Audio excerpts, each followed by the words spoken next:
Hello everyone, welcome to my channel. I'm Luke. I talk about classic, vintage and designer fragrances here on this channel. Today, I want to do a video on fragrances that I simply refuse not to wear, even though they get hated on, they get spat on, they get a bad reputation online, and people find them socially unacceptable.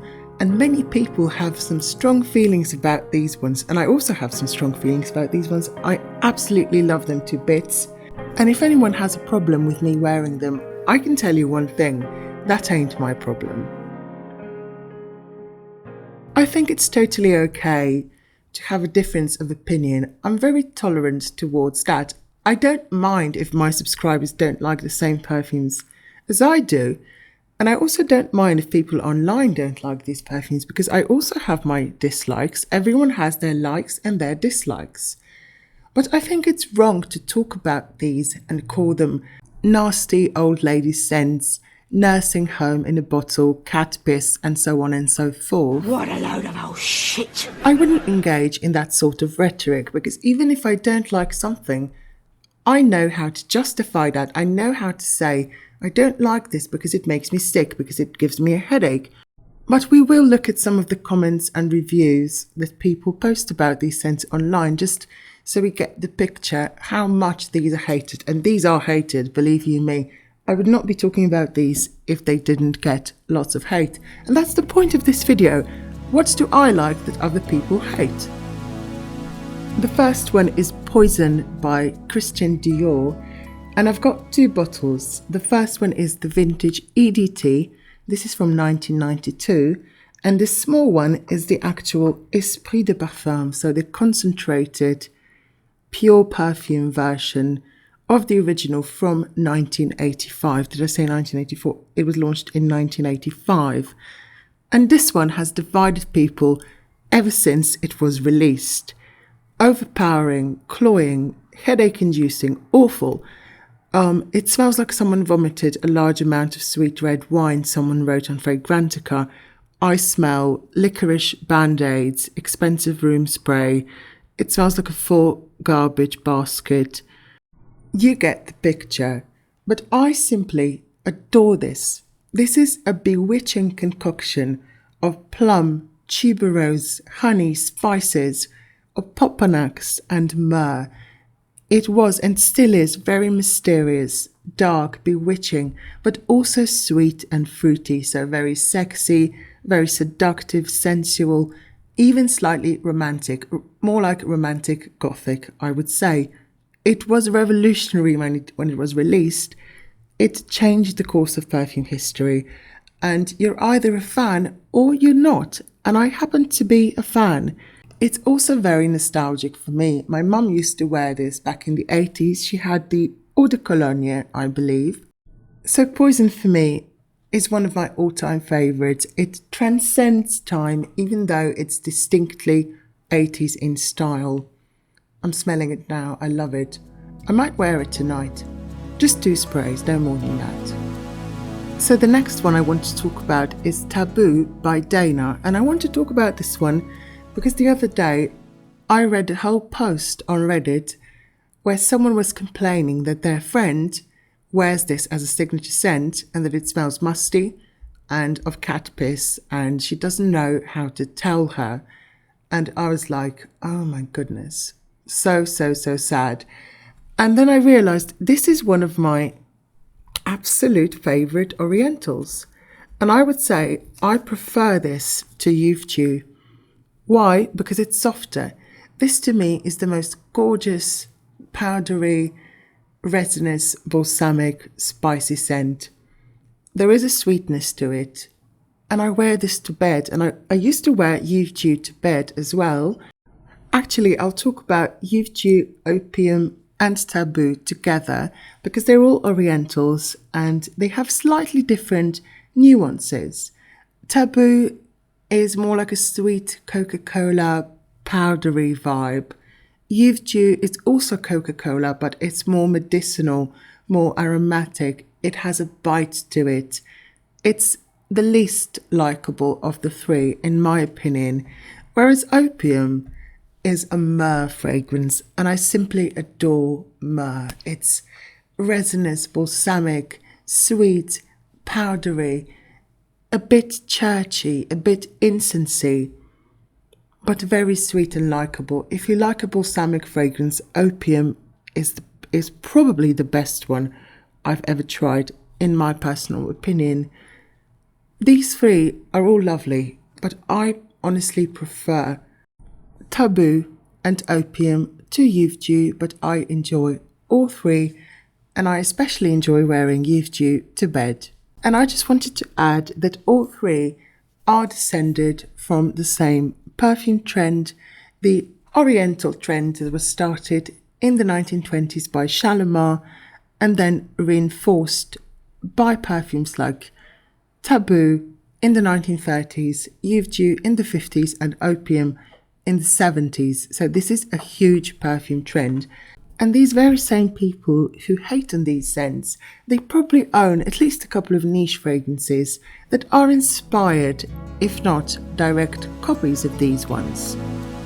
This next scent gets a lot of hate on my channel, and I witness it every single time I talk about it. And the main thing people say about this one is that it smells like a funeral home or cat piss, too strong, too heavy, nauseating, smells like acid, it smells old ladyish, it smells disgusting. People say that on my channel every time I talk about it. I happen to love this one.